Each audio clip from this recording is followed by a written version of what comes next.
Could a former NFL linebacker literally run the table and return to Congress? In a Texas runoff that had all the intensity of a playoff game, one thing is clear: the political landscape is shifting, and you need to understand how. Before we dive into the political playbook, if you want to stay on top of everything happening in US politics, hit that subscribe button right now and leave a like. It really helps this channel grow and ensures you don't miss a single crucial update. Now, let's talk about Colin Allred. This former NFL linebacker has just clinched a Democratic primary victory in Texas, setting him up for a likely return to the House of Representatives. He defeated incumbent Congresswoman Julie Johnson in a runoff election for a recently redrawn congressional seat. And let's be clear, this district is deep blue Texas, meaning his win in November is all but a certainty. This entire situation is a fascinating product of redistricting. Republicans, in their effort to flip as many as 5 seats in Texas, actually redrew this Dallas-based seat to make it even more Democratic. So, in a twist of fate, their plan to gain seats may have inadvertently secured another one for the Democrats. The primary itself was a brutal affair, a fight to the bitter end for both Allred and Johnson. Both candidates were fighting to keep their political careers alive in a district where Democrats still hold a significant advantage. The incumbent, Representative Mark Vesey, chose not to seek re-election, opening the door for Johnson.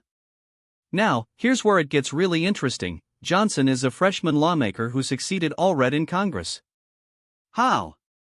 Well, Allred vacated the seat in 2024 to make a bid for the Senate, challenging Ted Cruz. That Senate campaign didn't gain traction, and by late 2025, he decided to throw his hat back in the ring for this open house seat, directly challenging the person who replaced him.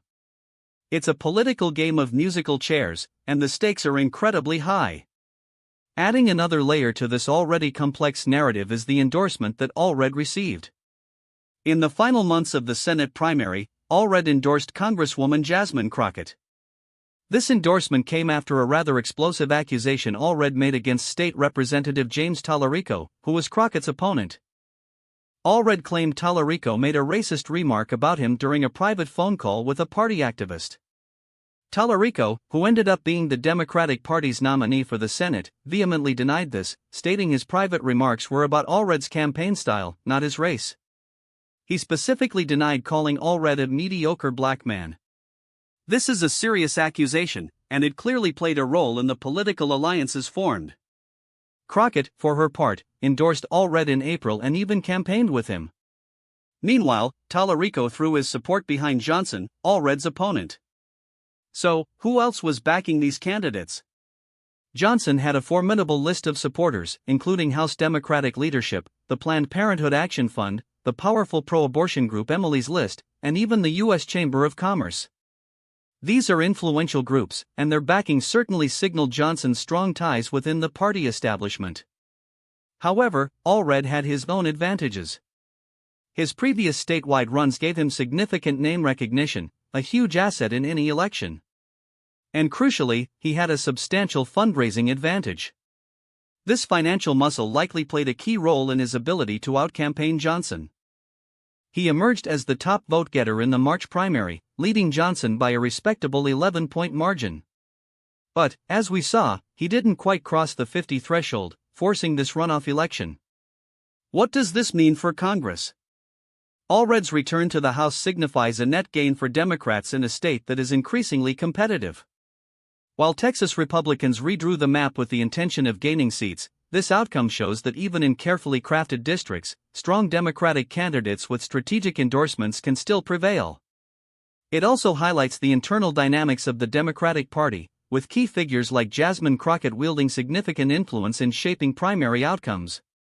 For Julie Johnson, it's a setback, a reminder of the brutal nature of politics, especially when incumbents are effectively drawn out of their seats and have to fight tooth and nail for survival.